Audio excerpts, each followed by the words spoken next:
ईद के दिन गले मिल ले राजा। अरे शुक्रिया। हाँ, वंडरफुल, आप तो बहुत बढ़िया हो। ईद मुबारक हो आप तमाम लोगों को अभी से ही।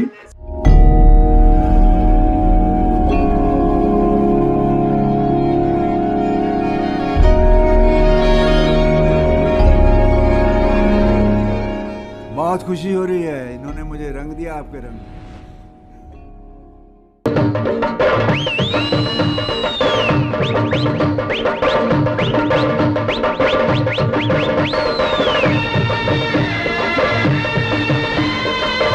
शोर मच गया शोर, देखो आया माखन चोर। जली को आग कहते हैं, बुझी को राख कहते हैं, तीसरे बादशाह हम हैं। कि मैं इसकी पत्नी और इसके बेटे को 40 सालों तक अपनी कमाई भेजता रहूंगा। तो तुम मुझे टाइगर नहीं कहते? जब दिल मिल जाएगा तो रास्ते पे मिल जाएंगे, हैं? आए तो उससे कह देना छेनू आया था। अभी तो हम लोग बिल्कुल बच्चा है। मैं शायरी ना करूं, रोको रोको कोई। Can you hear me? I am hearing you very well. आवाज आ रही है? बहुत अच्छी आ रही है, बहुत साफ आ रही है। वाह, वंडरफुल।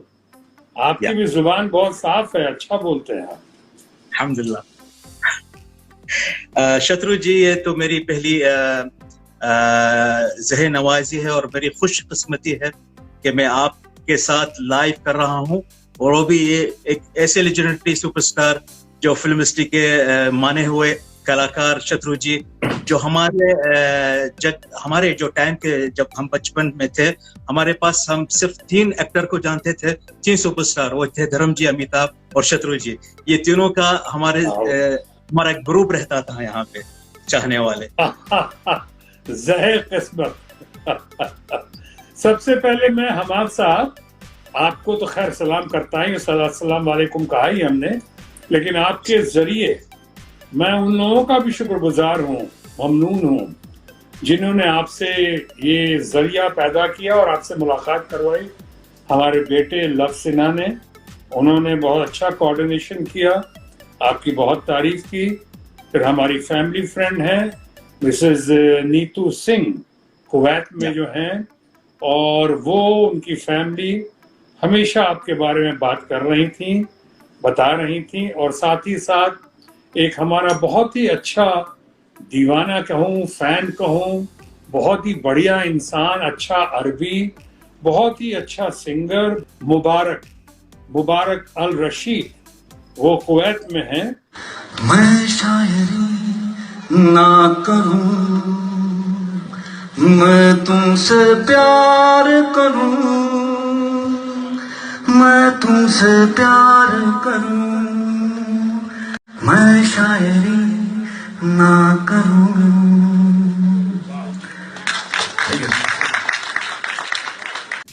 इन लोगों ने आपके बारे में इतना जिक्र किया कि हमने कहा अब सारे बंधन तोड़कर आज हमारी आपकी मुलाकात हो ही जाएगी, वरना लोग कर देंगे हमें खामोश, फिर बात नहीं करने देंगे। इसलिए हमने कहा आज मैं बात करता हूँ। आपने मुझे 2 बार खामोश किया है शत्रु जी, और ये तीसरी बार जब आपने मुझे खामोश कर दिया है। ये खामोश का सिलसिला कब से शुरू हुआ आपके साथ? इतना स्लोगन बन गया है आपके लिए ये वर्ड। हाँ, मुझे लगता है, यानी मुझे खुद याद नहीं है, मुझे खुद पता नहीं है। एक कहते एक शेर है, अंदाज़े बयां हर बात को एक नई शक्ल दे देता है, वरना इस दुनिया में कोई नई बात नहीं। कुछ फिल्मों में कहीं कहा होगा हमने, वो इतना लोगों को पसंद आ गया कि अब तो जहां मैं अपने बच्चों से सुनता था, और ये भी सुना कि हमारे बहुत ही अच्छे एनर्जेटिक और सुपरस्टार हमारे हैं शाहरुख खान ने, उन्होंने हमारी बेटी सोनाक्षी सिन्हा को स्टेज पे कहा भी कि आपके अब्बा, आपके पिताजी के डायलॉग तो इंटरनेशनली इतना फेमस है, खामोश, हालांकि वो डायलॉग नहीं है, एक्सप्रेशन है, लेकिन वो उन्होंने कहा दुनिया जहान में इसे लोग बहुत जानते हैं, मानते हैं। लेकिन आपके सवाल के जवाब में ही कह सकता हूँ कि मुझे खुद पता नहीं है कि कब, कहाँ, किस खास घड़ी में, मौके पे हमने कहा, लेकिन हाँ, जब लोगों को पसंद आ गया मेरी शायद एक पहचान इसके वजह से ही बनी, तो मैं सर आंखों पे लेके सलाम करते हुए मैंने इसे कबूल कर दिया। शत्रुज जी, डायलॉग बोलने का जो अंदाज है आपके पास वो बहुत ही यूनिक है, और मुझे लगता नहीं कि किसी भी फिल्म इंडस्ट्री में किसी के पास वो अंदाज नहीं है। जैसे आप जब खामोश बोलते हैं, या एक आपका एक बहुत बेहतरीन डायलॉग है और उसको कई लैंग्वेज में सबटाइटल या ट्रांसलेट किया गया। मैं ये डायलॉग आपको अरबी में बोलने वाला हूँ, आपका जो बहुत ही मशहूर डायलॉग है। अल-मुश्तअल युसम्मा अन्नार व युतलक अल मुत्तफी अर्रमाद वर्रमाद अलज़ी युस्ना मिन्हु अल-बारूद हुवा विश्वनाथ। ओहो हाँ, बहुत पॉपुलर डायलॉग हुआ, और ये सुभाष घई और हम लोगों ने मिलके, हमारी फिल्म थी रामायण चित्रा की विश्वनाथ फिल्म का ये डायलॉग है। और हाँ, आपने ठीक कहा, और आपकी बड़प्पन भी है कि आपने जिस तरह से इसको एक्सेप्ट किया कि चारों तरफ और अलग अलग लैंग्वेज में ट्रांसलेट करके इस डायलॉग को बहुत पॉपुलराइज और किया गया है। और वो डायलॉग था कि जली को आग कहते हैं, बुझी को राख कहते हैं, जिस राख से बारूद बने उसे विश्वनाथ कहते हैं। इसी डायलॉग का जिक्र किया। Thank you. जली को आग कहते हैं, बुझी को राख कहते हैं, जिस राख से बारूद बने उसे विश्वनाथ कहते हैं। मैं आया कोई विलन बनने तो आया नहीं था, आया था एक एक्टर बनने, कोशिश यही थी, बट बेगर्स चूजर्स नहीं हो सकते हैं। तो मेरे पास जैसे जैसे रोल्स आ रहे थे उनको निभा रहा था, मैं कोशिश कर रहा था बखूबी निभाने की। इसलिए जीरो से हीरो की कहानी जो हुई है, उसके बीच में स्मॉल रोल्स, बिट रोल, छोटे role, side roles, parallel roles, villain का रोल, मेन विलन, फिर साइड हीरो, फिर उसके बाद मेन हीरो, लीडिंग मैन जिसे आप कहते हैं। ये धीरे धीरे ऐसे दास्तान, ऐसे कहानी आगे बढ़ी है, और बाकी तो आपको पता ही है। मुझे कुछ आपके आवाज के जो गाने थे वो कुछ याद आ गए मुझे।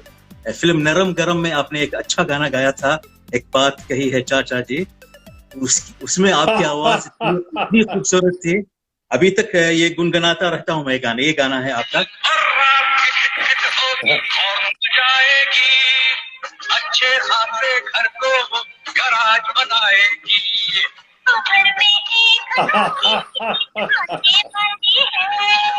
अरे भैया ने फिर कोई लड़की देखी है, तेरी चाची बुलडोजर। और जलजला में भी आपने एक वोट बोला था, एक गाना था होली आई है।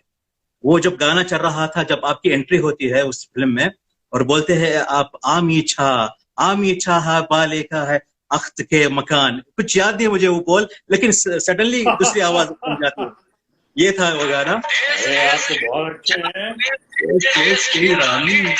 कोई चढ़ावे फूल बतासा, कोई चढ़ावे पानी, होली आई रे आई होली